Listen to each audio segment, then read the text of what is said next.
What up, though? This is Yusef Bunchy Shakur here at the Mama Akua Community House in partnership with Detroit is Different. We're looking forward to bringing you 2022 State of Black Detroit. The haves versus the have-nots. The black middle class versus the black lower class. Is that such a thing? Is that a problem? Are we in an internal war with each other? Are we progressing? Have we digressed?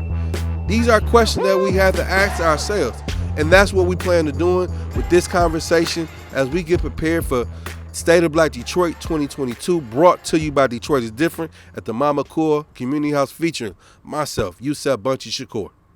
Welcome back to the Detroit is Different podcast studios. And I'm here with a couple of definitely people that are very familiar with Legacy Detroit, because that's what we call it. The Legacy Detroit are the people that got the roots here. And one actually got roots to my community for real. So that's definitely deep. Two friends of Detroit is Different. We did a good discussion around Juneteenth. We talked diversity, equity, inclusion, but in a lot of ways, those are just like some fancy terms for basically getting the justice balance that we need as people that are legacy Detroiters. Black folks, people in America. Yusef Shakur and Dr. Carl Taylor, how you doing today? I'm good, blood. Good, brother. How about yourself? Oh, man, everything is everything, man. So as we get into this discussion, we're previewing what the State of Black Detroit will be. Mm-hmm. And in that whole thing we did last year was the start, and like I say, I'm decade thinking now. You know, we getting some roots in with what we're doing with that. The reason this discussion is so important is because there are so many other actors impacting what's happening in Detroit that aren't like us, you know, the black folks that really make and shape Detroit. Right. You know, Dr. Taylor not only has the academic background and the historic perspective, he has a real life perspective, connections to people that have been here for years. So him helping frame what discussions like this come with hit on multiple levels. So let's start off with Dr. Taylor. So when we think about the State of Black Detroit right now today, haves, have-nots. What's the separation as far as just not the what it is, but more so what we thinking between haves and have-nots in a city like Detroit right now for black folks? Tough question. Really tough question. Because things have deteriorated in some areas, in particular in formal education, but they also have become very challenging in terms of socialization. So I'm just sitting here with Brother Yusef and laughing. We're talking about, I came up, because I know your family. Yes. Just found out. Yeah. So I came up in the area over here that streetlights came on, and folks, when in the summer, we knew what, you know, if my mother had to holler, Al, because I'm right here, he meant I'm right here across the street, and because of the streetlights, unless you were right under the streetlights, we couldn't see him. And so he said, I'm coming. He knew that. But some other folks we knew that was a clarion call. So Yusef and I are laughing because now I'm very disturbed. There's no such thing. There's no, kids are out, young people are out, a lot of them coming and going at any time. We had a social order, and the same thing with education. Many of the parents in those days, talking about the have-nots, demanded that their children have an excellent education that they were providing at the public schools. So they're very quick to look to the teacher and the administration and the PTA and all that was exist. Those are formal structures that today have, in my humble opinion, have changed immensely. Let me give you a good example. Teachers and educators in those days were like, all black professionals were like unspoken of. They were like gods and goddesses. And so if you went to school, we would laugh when we were in class, and I looked out there and I saw Carrie's mom there, and I'd look at you and laugh, and you dropped your head because you knew that that moment the teacher went there, stepped outside, said a few words to your mother, and if your mother looked at you, the whole class felt that look. And if the teacher said, come out here, and you didn't have nothing to say. It was all the teacher, and it was nodding. Well, I go fast forward. About 4 years ago, I had a mother, and I'm supposed to meet them at this high school, And nothing. And suddenly she answers her cell phone and she's breathing. I said, what's going on? She said, we chasing this B word.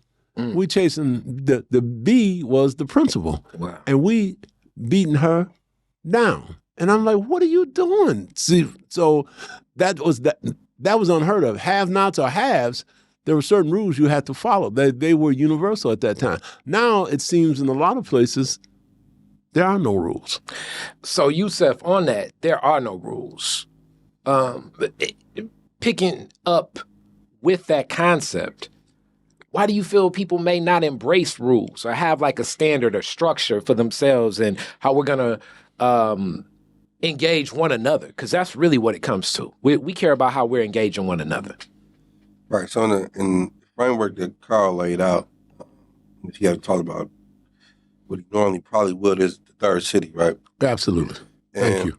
And then when I just talked to him recently, and his aha is like, I was born in the third city. Mm-hmm. So real quick, can you define what the third city is?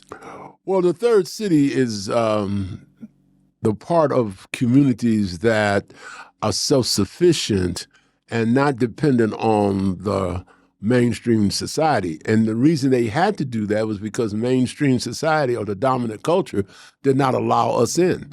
Segregation, our schools, our commerce, everything was in these neighborhoods. So they still existed, they still had rules, and they ran quite efficiently.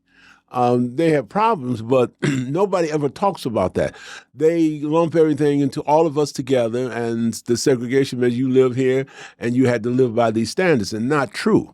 So it's a different socioeconomics than the dominant culture, and it's the rules that the third city makes up, and that's the only way they exist, because without them, then you're being focused on, like I always talk about in the third city. In July the 23rd, 1967, was the insurrection. So they treated us very differently. That was the third city. They hammered us, they oppressed us, they killed us.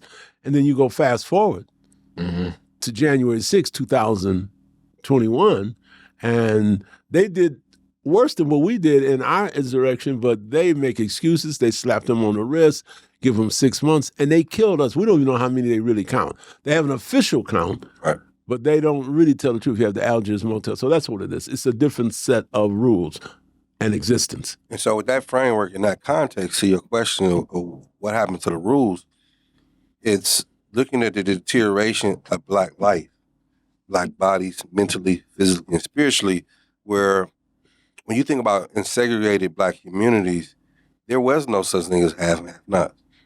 Even though there was some differences, but we all lived in the same community. We was all forced pretty much socioeconomically to work together. But more importantly, to Carl's point, we understood who our enemy was. What I mean by that, because the enemy knew who we was. We all was discriminated against equally. We all was treated a certain way. And so as a result, we had to figure out how to work together.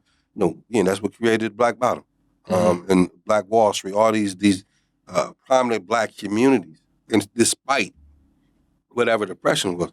And it wasn't until like folks, and I think there's a deep conversation that we have to have deeply within our community. I'm not saying I'm talking about Black folks.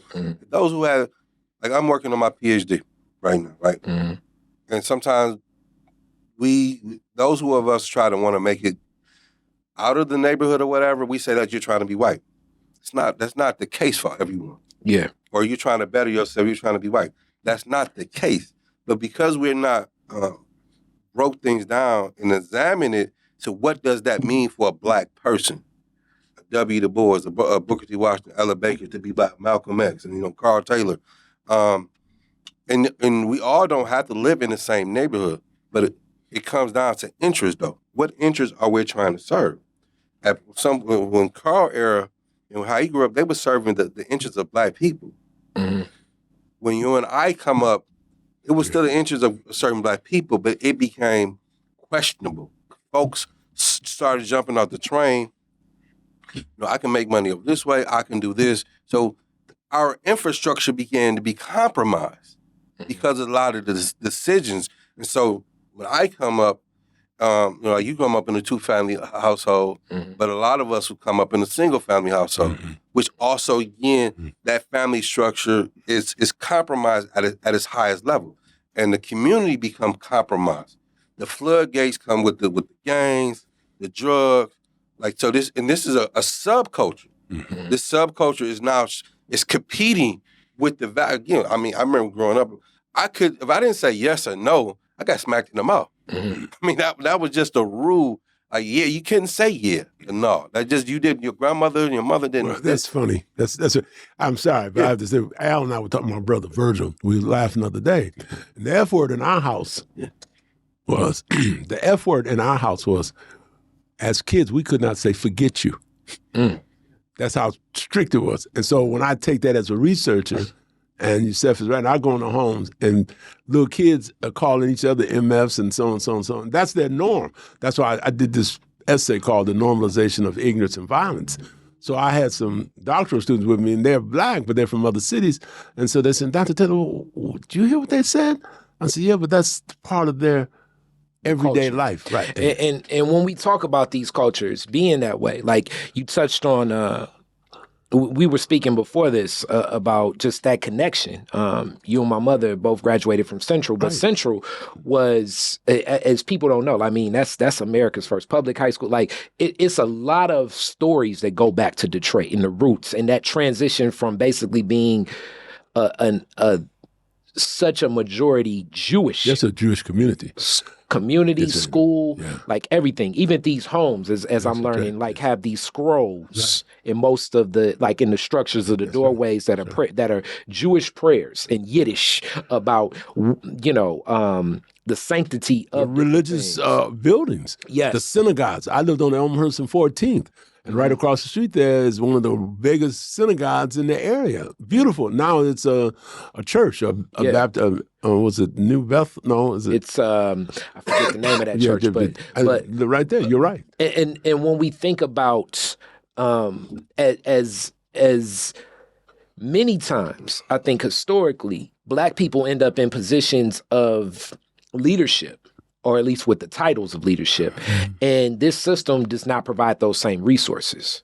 I think Central, that being a Northwestern graduate and the president of Northwestern alumni, like the stories I hear about what was there, that they were competing in a lot of ways with the parochial, like the Catholic schools where people would say, okay, if you were a Black half at that time, you're going to go to Catholic school. And academically, athletically, like some of the stories that I hear, and then there still was a lot of street things going on back then too, but even the way that it was more rules and orders to where people would, absolutely. It's very and how people will respond. It's very complicated. You have some brothers, Mark Humphreys is one, and Daryl Buchanan, and both of them went to Visitation and DePores, and a lot of people don't know that history there. Those are Catholic schools. Playing for Central, we occasionally would scrimmage with Visitation, but they were class, I think, C. And at that time, Detroit Public Schools was class A. So we were too big, and so it was a different world. And so but it's complicated, and you have to be very careful because some folks became very bourgeois and were making money, Black professionals, and they still had the community at heart. Then there are other folks that made money and had nothing at heart but themselves. So it's really complicated. You can't just say he's bougie, he's poor. It's a very fine mix, and that's why I'm glad to be with you guys. Like, I'm blown away this morning because I actually went to school and have a history with your mother, knowing her quite well. So I see her picture, I light right up. Oh, yes.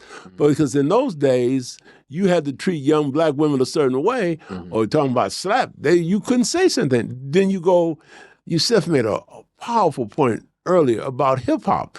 Then suddenly we're using the B word and what is a woman and the sexuality, and everything has changed. And at the same time, you're talking about independence, revolution, all of these things. All of this is very complicated. I mean, and to Carl's point, there's a lot of moving parts. And so as these moving parts, you also have to name. There's capitalism, there's racism, there's education, there's interest, right? And so as Black people who who have been oppressed for multiple years, right? And you're trying to, like, who am I to tell you, like, man, you can't succeed? But what we still have not defined what success is. Success is. I mean, and looking at Carl and his success, and I'm pretty sure like he have been applauded on a lot of levels, but also been criticized as well, right? And this is the dynamic of and living in an anti-black world. When one of us make it, we first, oh, that nigga, he changed. That nigga, he ain't connected to the hood no more, right? And some of it may be true, but in that truth, there's confusion, and we've lost, confusion. And also, it's a level of hurt and pain. Yes, and that hurt. And so when I see Carl doing better, it's a reflection of I can do better, but I don't know how to do better. And I would say two things, as people always know. It's like Carl is the black capitalist. Like I always it's 2 points I want to pick up on. As I say that this version, Piper Carter of Detroit is Different, sent me a text today, like, this is an example of black capitalism. And she told me about like some story about black farmers in America and what they face. And like I always say, this has never been capitalism. It's always been a farce. This is some gangsterism of America. It's stolen land, stolen labor, stolen loan from Britain to come over here. And then at that point, now they'll impose upon others to say, all right, look, supply meets demand for you. But things are so subsidized. Things are so given. Like if you look at the framework of even what my neighborhood is facing right now, like there's so many tax abatements, government assistance given in UWAPs of like basically honoring corporations and white folks with access to resources that communities like ours actually pay tax dollars for. So let's unpack that, right? And bringing the conversation full circle. How many black folks you think have allowed for that to happen? And see, this is where I would, the philosopher in me, I would say many. Because many, as we're looking, is to the conditioning of what we define to me as success. So what's placed on us is things where we're embracing inferiority complexes. We're embracing what a white. Some people are like, I don't like the term white supremacy, but if we're going to not use white supremacy, but infrastructure. White hegemony, that's the word. Yes. So if we're white hegemony, if we're going to look at that, we have to like deconstruct so much. It's even like saying like we're leaving the hood. The reality that we're black in America. Wherever you're at, it's not, if it's designed, if it says that this is a great place and this is good for you, it ain't for us. But let's stay there and unpack that though. So the philosophy behind the individuals who the white hegemony structure, and I want to make the point around the black folks, right? Do you think that they think that they're doing the best for this neighborhood? I think that yes, because they're that condition. All right, so let's, again, that's a trick. That's a unique word, condition, right? So let's substitute the word condition for education.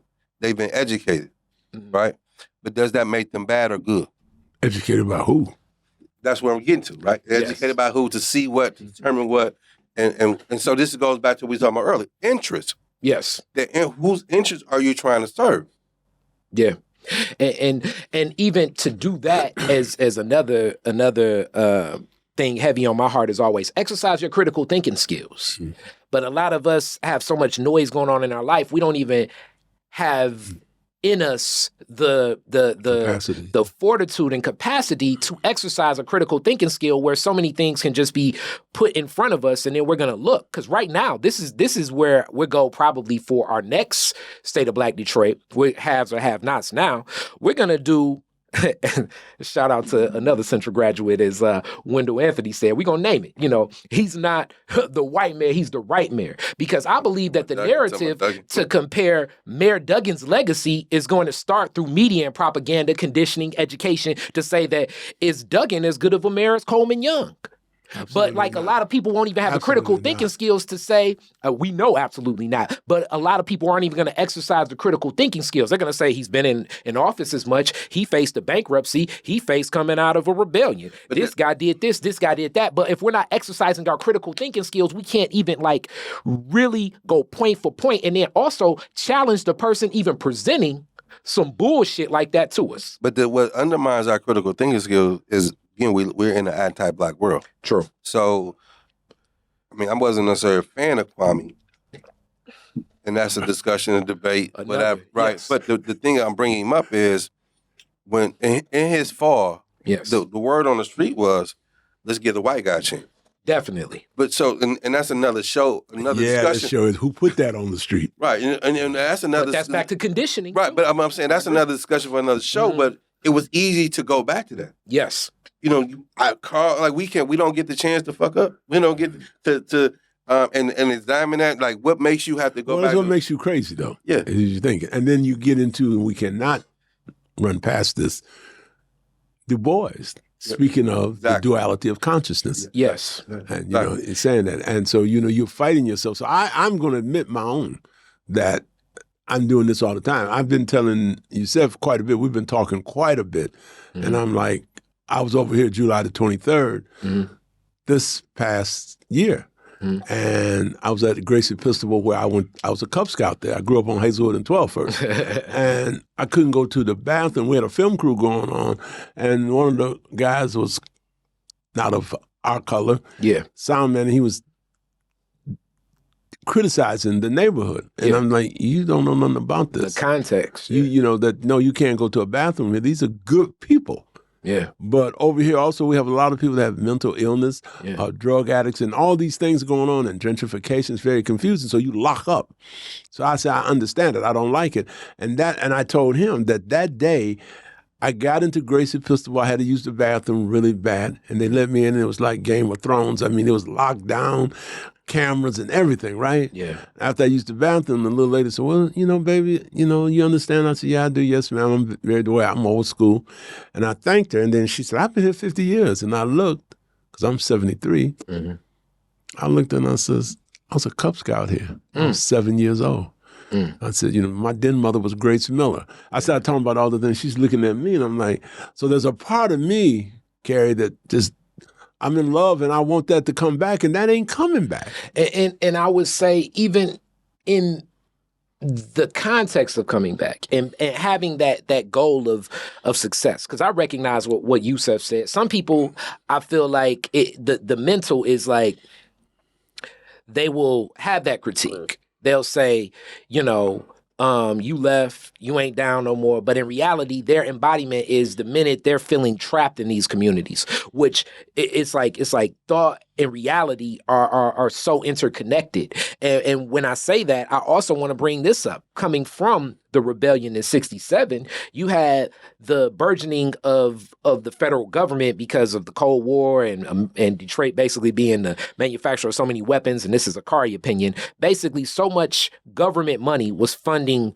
so many of these institutions that ended up being like nonprofit organizations. One of my aunts, Emily Garland started like Lulabelle Stewart Center. You think of Focus Hope. You think of Black Family Development. You think of Inner City Sub Center. You think of the other one, the big one.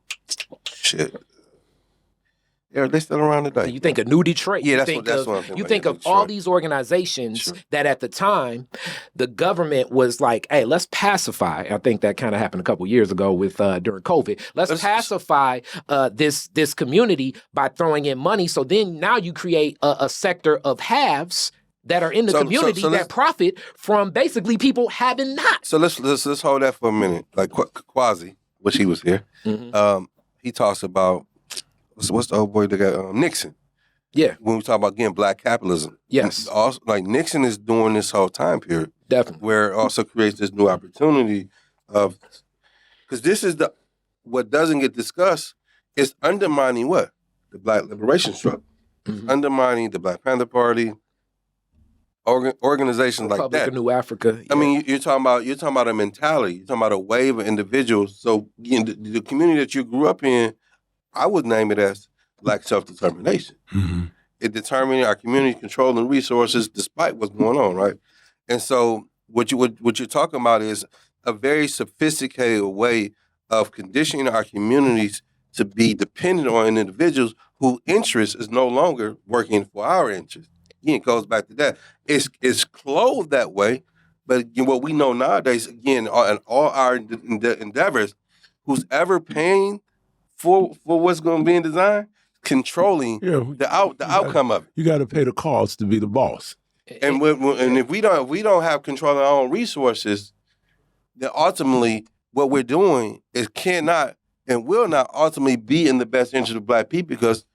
But you have to take a time out. You have to admit that it's so complex because if you are, there's a difference between existing, living, and all of that. So at a certain point, I'm saying, yeah, that's all fine.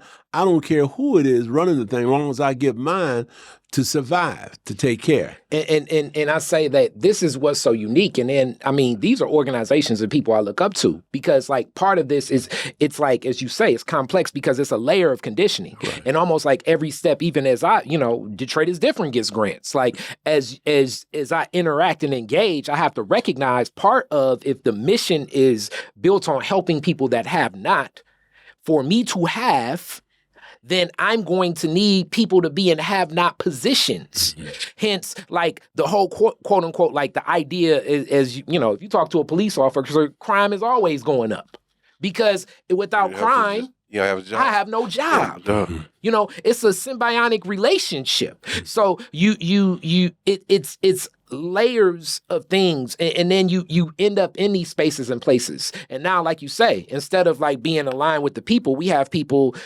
chasing philanthropists. You have people, tap dancing. It's like, I would rather go to this convening by,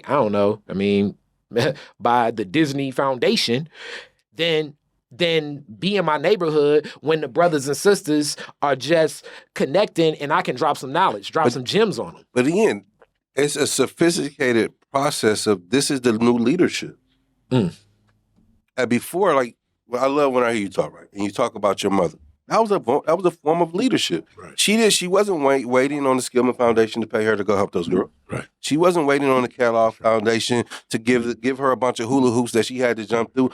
It was in her heart. Right. So again, when we think about the best education that any Black person got in America was from that Black teacher who just loved to teach, who understood the challenge that you face. My books ain't good, my classroom ain't good, but she damn sure teaches good. That's right. And that's what produced a Carl Taylor. Right. That's what produced a Card. That's what produced a Yusef Bunchy Shakur in its own way. And really solidifying this, my point is, we have three brothers here, right, who represent different legacies of Detroit. Yeah. And what's central amongst all of, particular, like when you and I met, like, oh, you from Northwestern, or you grew up in Northwestern? Like there was some commonality amongst us, despite like we were 10 years apart. When you and I met, there's 24 years, but there's a commonality.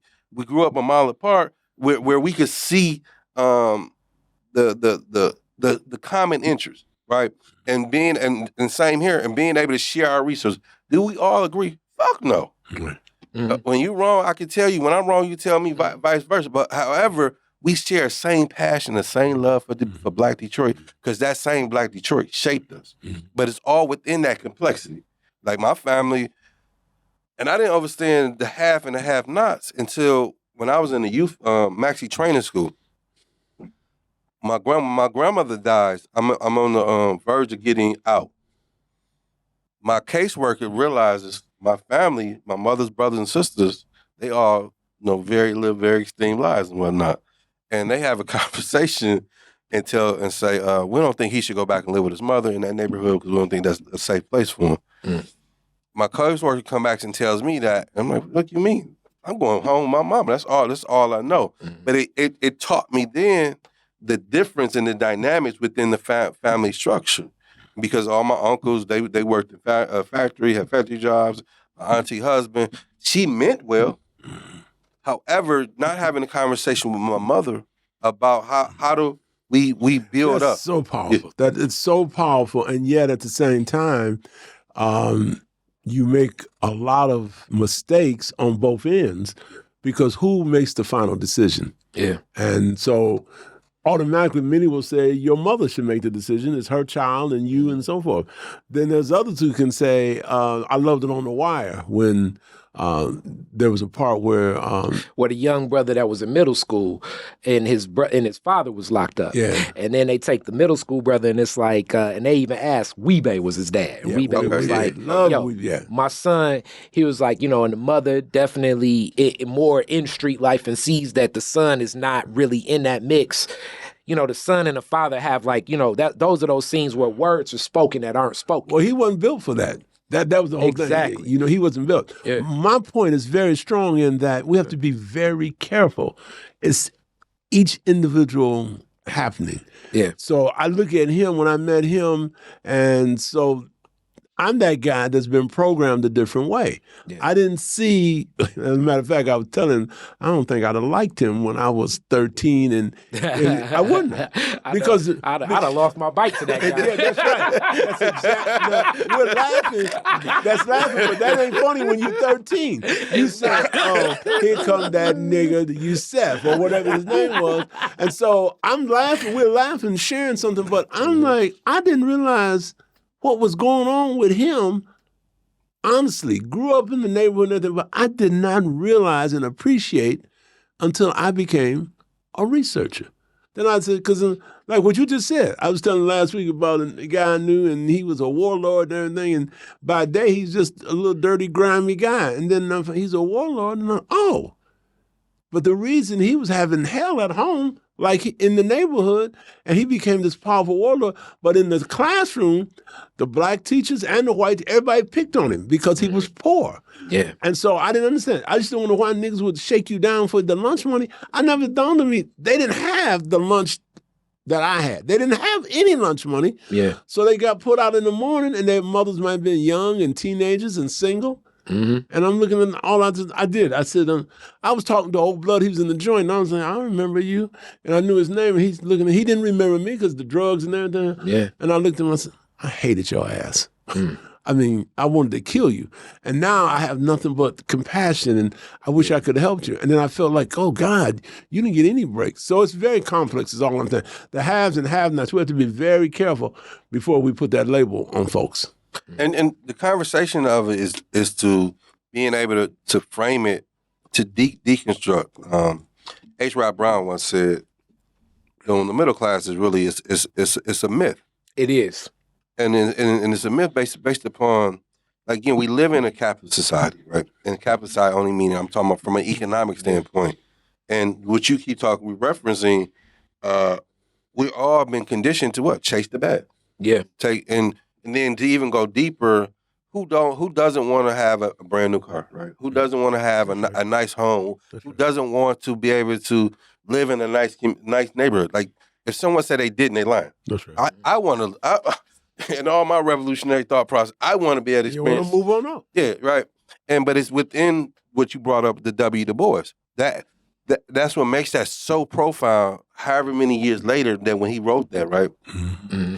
The warring of two souls, being black and being American. When he's saying they don't coexist, like it's kind of in the same thing in the Bible. Like, you can't serve two masters. Yeah. And until we rectify that within ourselves, because ultimately, I would never condemn a mother who decides to move to Southfield or Oak Park because of the school system, right? Yeah. As a researcher, I sympathize with that situation. Yeah. And there's deeper issues that we're not getting talked to. The infrastructure of our community has broken down. People are scattered. And and so like the word hood. Yeah. Which identifies the third hoods, right? Third city. No, so this third hood okay. is the mutation of went to a whole nother level. Yeah. And what we hear in rap songs, what we hear in actors, I got to make it out the hood. Yeah. And when we think about other communities, they're trying to make it out, but they don't lose connection. And I would say it gets deeper. And Du Bois, like when you study his life, especially like when he talked about first, the concept of the talented 10th, then he talks about that dual consciousness. But then when you study, and this is what the NAACP don't tell you, his later years in life and his reflections and what he wrote and how he saw the world was so much more along the lines of when people say, okay, are you more Garvey or Booker T. Washington or Du Bois? Like, his later in life starts turning around that corner where he starts becoming Garvey. Because the thing is, when you go into that other world, what you're missing is still not necessarily for you. So you're dealing with not as much of the physical and emotional oppression, but now you're dealing with your son goes to this quote unquote good school system, and they label him as, oh, he's a problem. We got to put him on drugs. We got to put him in the slow class. He's causing conflict. And then you're like, okay, what did my son do? He won't sit down. And, whereas like culturally, it's a different understanding. In that understanding, it's other wavelengths of like things that create this chaos of being Black in America that I believe we need some of the chaos, because we need to have a connection to our culture and how we all respond to this. Because if not, when that disconnect happens and you do quote unquote make it out the hood, like most of the rappers say, you're out of place. And then that causes like almost like an eternal destruction. Whereas when you were in the hood, you felt like it was external destruction.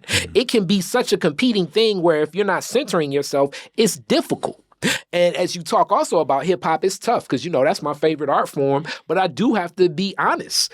It justifies so many acts of trauma, violence, exploitation, especially how it can be interpreted, because you're giving, as someone told me, like in hip hop, you're giving like 17, 18, 19, maybe even 25-year-olds the opportunity to project what they see as the grandiose visions of success without the grounding and centering or context of like a Dr. Taylor. Because that's what I always would wish. I wish doctors like you and Dr. Taylor could write like a context and almost give like a preface for all these rap songs to put into context what the young brothers are going through.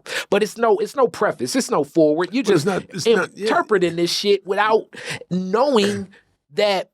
Yes, you know what I'm saying? When I walk in and I pursue like the Jay-Z of what he presents on like a Reasonable Doubt, which I love the album, but without the right preface and context of understanding how he can exploit so much with a father that we now know struggle with heroin addiction, and then still justify it and see how that, like, basically he says, the reason why I had to choose this life is because my father struggled with addiction, broke our family apart. So I'm going to turn around and break other families apart and almost just disconnect. It's some deeper shit to that. That a lot of people don't want to explore. Well, the only thing I can say is that I love this. I'm going to have to go, but that I love this, and at the same time, I'm wrestling. I can be very open with Yusef, because we were so close in some ways. I'm wrestling with the very thing that Du Bois is saying, the duality of consciousness. I'm looking back on everything that I've done, everything that I've written, and there are days when I come up, Kari, when I feel like at the end, you're just a nigga. It don't matter who you are, what title is, Obama or whoever. Yeah. At the end of the day, in this society, in the dominant culture, you just a nigga. And that's not leaving the young cats a lot of hope. And that bothers me, but that's where I'm at right now. I'm really questioning things. It's good to be able to share this morning, but I'm going to leave here. I'm afraid I'm at that point in my life, what you're speaking of, when Du Bois has said, trick it. That's what he said. Yes. And he went to Ghana. Yes. And I lived in Ghana for a while. And I was thinking, I'm talking about Nkrumah and this brilliant mind and all that, but I still think about NASA and the pigmentation, yellow versus dark skin and all that. It's very complicated. So I think we just had to, I don't know if I'm a good guy this morning. I don't. I really don't. You the perfect guy. Because I'm the perfect guy. I mean, and that's the thing of being Black in America. How often are we allowed to be vulnerable with each other? Yeah. Often we're allowed to, like in your position, are you allowed to say, I don't know? Right. Are you allowed to say, like, out of all my success, I'm wrestling, it didn't take me from not still feeling like a nigga. Yeah. And that's powerful. Yeah. Because reality, we all feel that way. Yes. In some form, if we're honest with each other, right? And if we open that up, this is where it removes the dynamic of the half and the half not. Because here's the flip side of it, right? No matter how successful you is or not successful being Black in America, you get pissed off at a Black person, the first thing you're going to say is, fuck that nigga. Yeah. whether you successful or not successful, that's the first thing you gonna fuck that nigga. I will give you guys a closing point. I want you guys to give a closing point because yesterday I go to the bank for a transaction in business and there's enough money in the account and I'm driving through the drive-through and it's just that classic banking while black. I'm on the phone with Suzanne. Shout out Suzanne. And then the lady's like, give me another form of ID. I just don't need your passport card, which a passport card is an internationally respected ID. But it's one of those microaggressions where it's like you see the money in the account, but it's like, no, I'm like, you doing that because I'm black. And then the lady was like, well, I'm black, so I can't be racist. I'm like, you're not even questioning this because I bank all the time. I got one for you. You know? I'm coming, amen. I just want to get up and I'm in a hotel. I won't say where I'm at. So I'm dressed and I'm coming out and I'm got to watch my medicine and all that. So I go into, they have a open breakfast for if you stay in the hotel. Yeah. So there's a black woman there and she catches she's looking right at me. You know, I'm a big guy. And I walk and she says, can I help you? I'm like, you ain't said that to, it's None of about these people. 30 people in there. Yes. And most of them are white. She said, so I said, yeah, I was looking for a donut. Because I got to get out here and see my fellows, and I need to have, she said, well, we don't have no donuts. And she said, are you registered here? I'm like, girlfriend, you didn't ask nobody else. Yeah. But I behave myself. Yeah. Because I'm intelligent and all these things. And I pull out my room key and my ID, and I say, and I'm mad, I'm drugged. I'm like, you ain't saying, everybody, and all the other guys there are getting, can I get some yoga and shit? And I'm the only one? Yes. You see what I'm saying? And so just like what you're saying, the same thing in the bank, and then I got to show 5 pieces of ID, and the same thing when I was checking in yesterday, and they had my credit card and all that. So a black woman who was behind the counter, she kept looking, and the white girl was just doing me in. I got to see another. And so I keep telling him and Al and everybody, I'm like, I'm at a bad point, man. Yeah. I can go, I could have went into, then I come out, you ask me how I'm doing. What the fuck you think I'm doing this morning? It's cold, the heat, and then you just looked at that heat bill. Yeah. I mean, this is live, and this is a part of the community commitment. As all my podcasters, you know, Josh Adams, the comedian, and T-Barb and Piper always say, you know, it's cost so much. I mean, this is, and I wonder how my neighbors do it. I mean, I like this social entrepreneurship, but man, I got, for January 4th, meaning like the start of the year, after Christmas and all that, I'm looking at $700 worth of bill. You know what I'm saying? So this is what keeps it up. $429 and $315.67. You know what I'm saying? So who's this the gangster? Is reality. That's what I'm doing, you know? And so when you describe the dynamic of Jay-Z, right? Yeah. And remember what you said, before capitalism, it was white gangsterism. Yeah. And that white pathology is what is embedded in us. Mm-hmm. And particularly through hip hop. Yeah. And I think hip hop has become like that modern day so-called black middle class, the same way in your generation, the four, what they offer, right? That's deep. And through the music, because now like when you grew up, you saw the players, right, and how they dress. Oh, yeah. It's a different, two different lifestyles, right? The way they presented themselves, there was still a sense of humanity to those individuals, even though what they was doing wasn't right. When you look at the hip hop artists, there's no soul in these guys. They are just what the media has made them. And this is what's being fed to us. And so, for a young brother and even young sister, if you're trying to be the next Jay-Z, you're trying to be the next 50 Cent. That's a good point. Excellent point. It's only so much room for you to be the next 50 Cent, the next Jay-Z. But to be the next 50 Cent, next Jay-Z, what I got to do? I got to talk about all the niggas I shot, all the bitches I fucked. Right. And this is part of the vicious cycle. And then when you get it, you still gonna talk about it because that's what's making me my money. Yeah. And at the what? Where does it stop? Right, at the expense of black people, of black bodies, of black minds. And so this is where we're trying to center this conversation because ultimately we all have shared some form of pain from being black in America, and it's taken it like. Technically, I live a middle class life, right? And when I drive from where I'm predominantly at, my neighborhood, Zone 8, it scars me. I wrestled with that, right? Yes. Because of where I live at now, I get mail from politicians. I get people knock on my, hey, sir, how can I assist you? Like, shit, when I was down there, we didn't exist. Yeah. This is how creating the lopsidedness of this community. So what we know is as researchers, and I think we're all researchers, and we all know the reality. If you are a person who have been neglected, you begin to live a neglectful life. That's deep. So on that, yeah, it's coming up. It's heat. Thank you, brothers, both. State of Black Detroit, December 30th. So it's moving fast. You know, that's a powerful day. We're gonna keep growing with this concept. You know, it's a purpose behind it, and that foundation. It'll be in person, also streamed. This is powerful, and like what Dr. Taylor said, because and what Yusef said, we all will battle that consciousness of like, damn, am I still a nigga?